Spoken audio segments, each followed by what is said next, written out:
someone else I want to introduce you to is Chaunte Lowe. She is a mom of three, a four-time Olympian. I have to remember all these numbers, and an amazing cancer survivor. So Chaunte, I'm so excited to talk to you today. We're going to talk more after this call because we're going to stay in touch. We're on the same path, girl. Thank you so much for joining me. Thank you for having me. It's an honor to be here. I've been inspired by your story, and I'm just really excited to be part of this today. Oh, I am just so in awe to be able to talk to you. So let's talk about this. A lot of people ask, how do you do it all? I know I have one, and I was not so blessed because of my cancer journey to have a second, but you're a mom of three, four-time Olympian. I saw you as you were, preparing in the video. You have abs of steel. I want to know how you do all of that and fight cancer and stay well. I don't think I have a choice. We had the kids early. I got married when I was 20. And I just had these dreams to become an Olympian starting at the age of 4. And I wanted it all. So I guess we just kind of do it. As moms, we make a way. That's right. I know for me, when I had leukemia and I was separated from my son for an entire year, every step to get out of bed, every 4-mile walk, 5-mile walk, I dragged myself, but it was for my son. And I'm sure that you had those kids in your mind and also going through as an Olympian. I mean, tell me about this, how you were able to use your strength that you pulled from as an Olympian and your kids to pull you through it.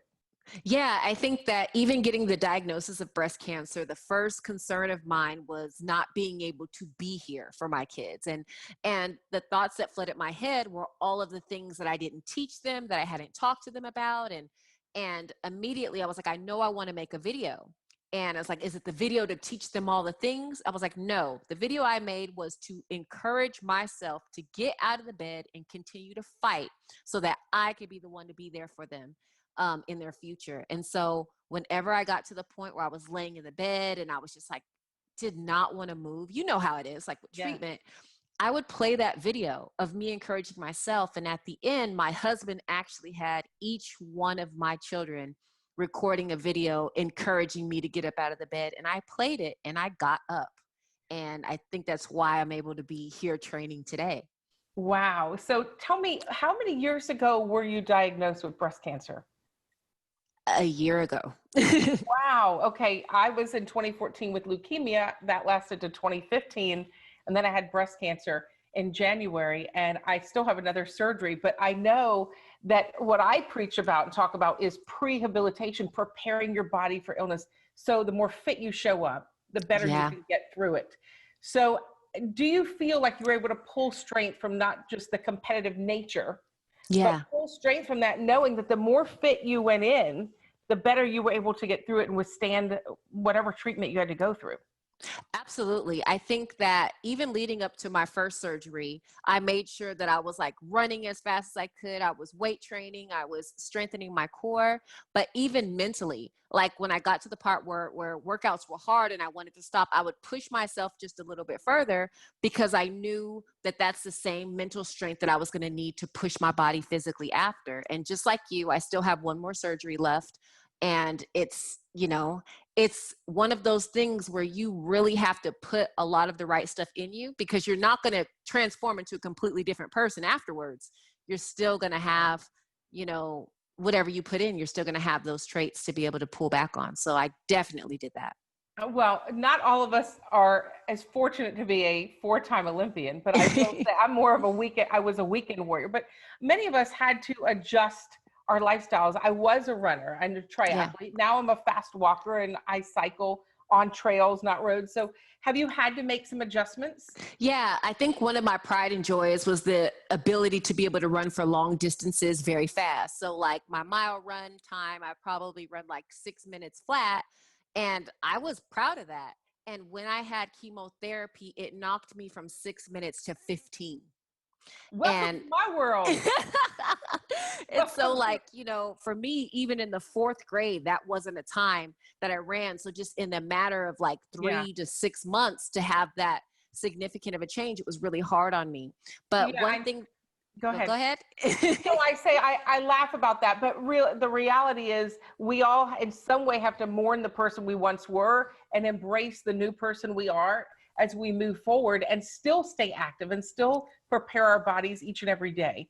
Yeah. And I think, like, I've been there before. Like you said, I'm a mother of 3. Every time that I had a child, I was knocked back, like, to a level of fitness that was very uncomfortable for me. But as an Olympic athlete, what I've learned is that incremental steps that you could make every day are going to eventually add up. And so, like, I was at a 15-minute mile. I was like, okay, well, I want to run 14:50.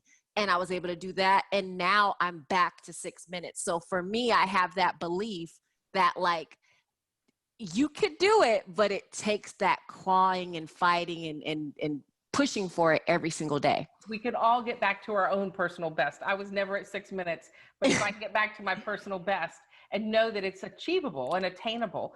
So Yes. before we go, one last question. What message would you have to somebody who was recently diagnosed yesterday? Again, I realize we all can't be an Olympian and go back to that. Yeah. How do we pull strength from you?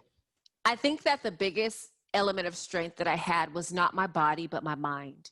And I think that it's really important to fight for your mind every day. There are positive and negative. There's a positive side of being diagnosed, and there's a negative side. And you could choose if you're going to go down that positive road or the negative road. The negative road leads to a lot of pain, a lot of heartache, and a lot of sorrow. The positive road leads to a lot of hope, a lot of mental well-being, and a lot of just a lot of happiness. And so I think that for me, I would encourage women or men or anyone going through this cancer journey to choose that positive road, fight for your mind mentally, and be mindful of what you look at, what you fill yourself with, because that's what's going to come out. Exactly. I always say it's okay to have the mental struggles. Excuse me. I struggle with PTSD every single day, but I have to know on the flip side is post-traumatic growth, and embrace the growth that's going to come out of this as well. Absolutely. Absolutely. I pull every negative thought out like it's a weed, and I plant a thought of goodness and hope in the spot of every weed. So that's what I do every day. Well, Chaunte, you are such an inspiration to talk to. We will be staying in touch, and thank you for inspiring us all. We wish you the best on your next surgery, and we will be staying in touch. Thank you so much. Yes. Good luck to you too. And I look forward to getting to meet you in person someday soon. Mwah.